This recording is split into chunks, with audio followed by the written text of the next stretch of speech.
In the name of Allah, the most beneficent, the most merciful, master of this day of judgment we now live, who has come to us in the person of the great Mahdi, Master Farad Muhammad, to whom all holy praises are due forever. And I give thanks and honor to Allah subhanahu wa ta'ala for his last messenger, the most honorable Elijah Muhammad, may peace be upon him. Well, today's topic is the number one haters of truth, which is white America. This past election, a little example of America's hatred of truth, the fact that they elected an habitual liar, Donald J. Trump, the man who, in his first term in office, they calculated his lies, and he told over 30,000 lies in 4 years while in office. So that shows you that America loves falsehood than the truth. Former President Donald Trump igniting controversy while being interviewed at the National Association of Black Journalists convention. In addition to questioning the vice president's blackness, Mr. Trump made this claim. I have been the best president for the black population since Abraham Lincoln.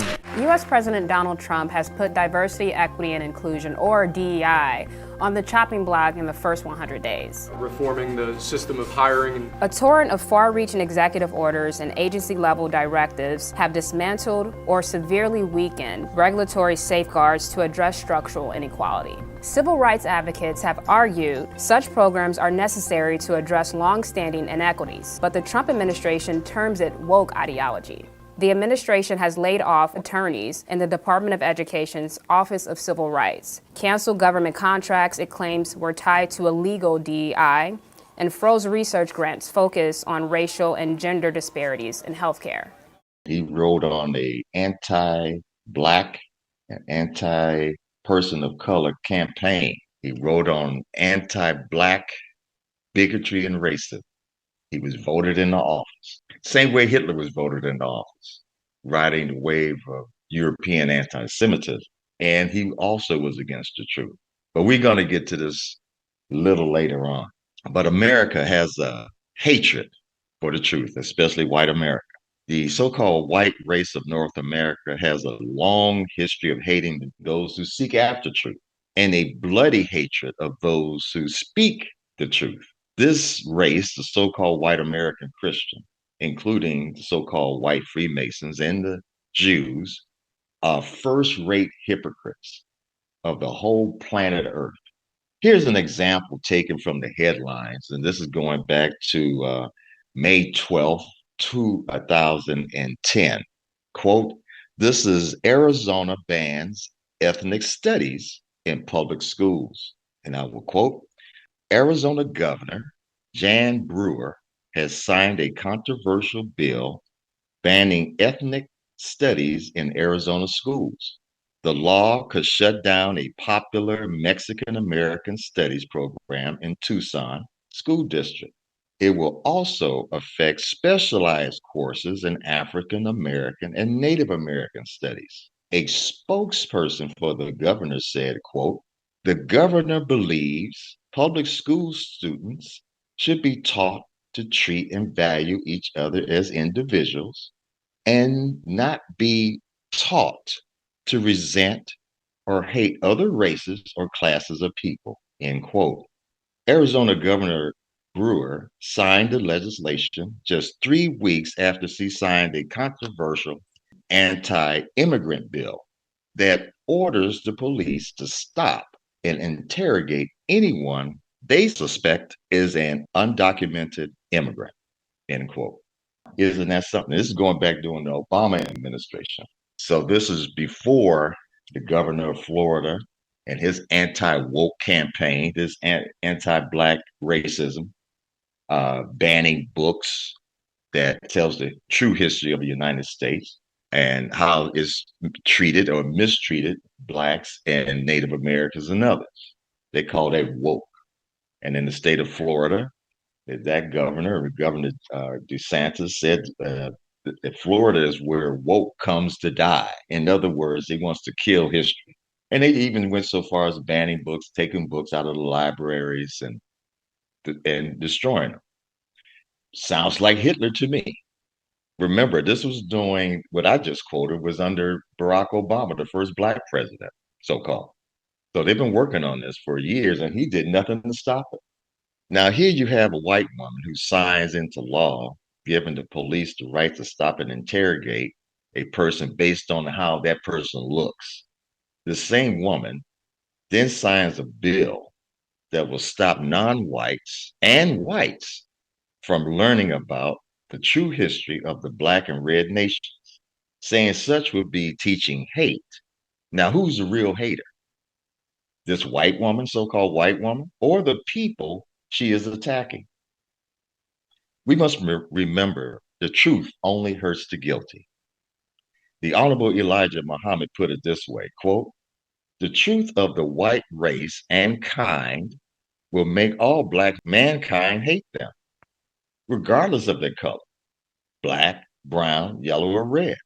This truth of the white race, their history, is a part of that great secret that was withheld by Allah to allow them, the devils, to live out their time, which was 6,000 years, end quote.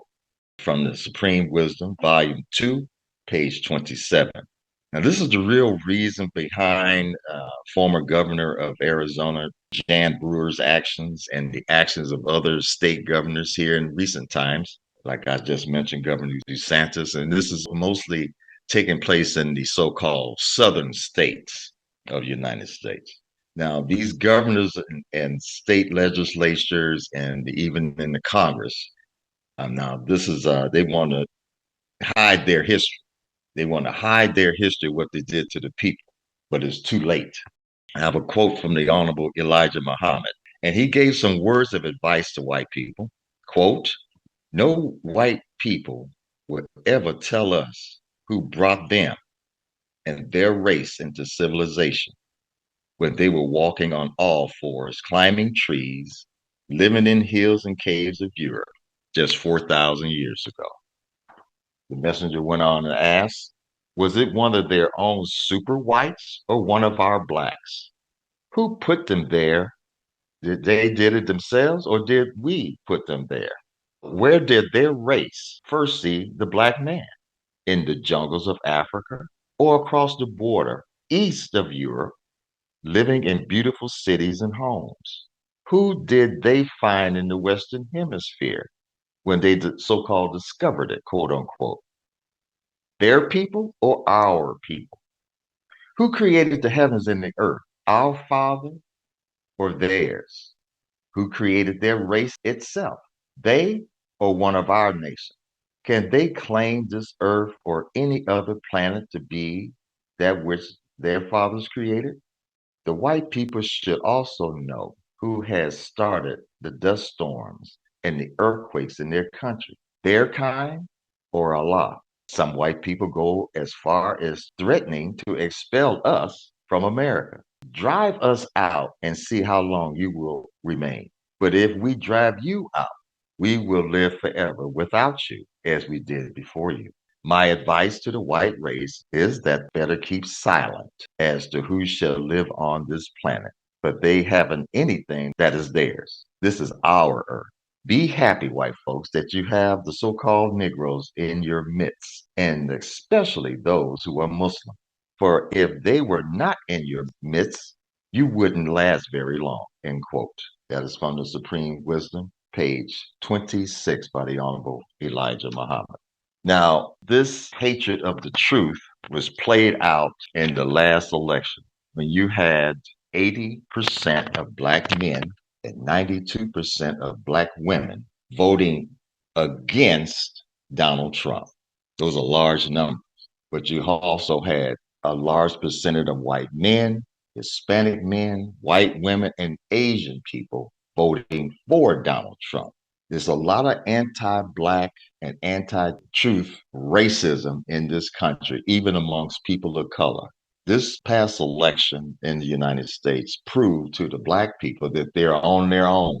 They have to rely on themselves. And it took quite a while, and it took this past election to bring that truth forward.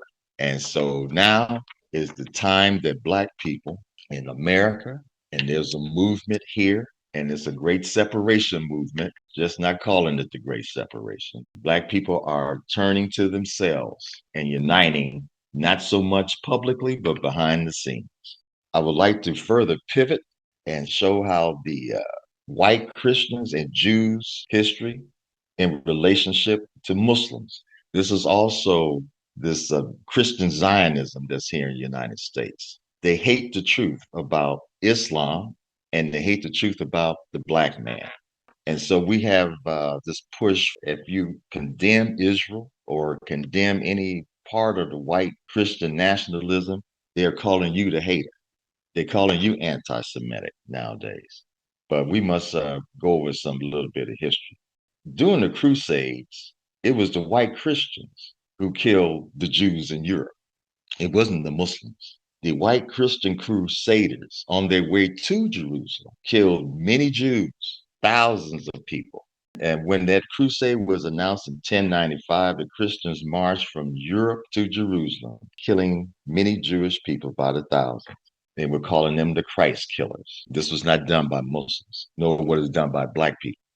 In 1290, the King of England said that he didn't want any Jews in his kingdom. And for 400 years, England banned the Jews. Now, this was not taught in the public education here in the United States because it didn't fit their narrative. The King of England went so far as to remove all the Jews from England. That's why today there are very few Jewish synagogues in England.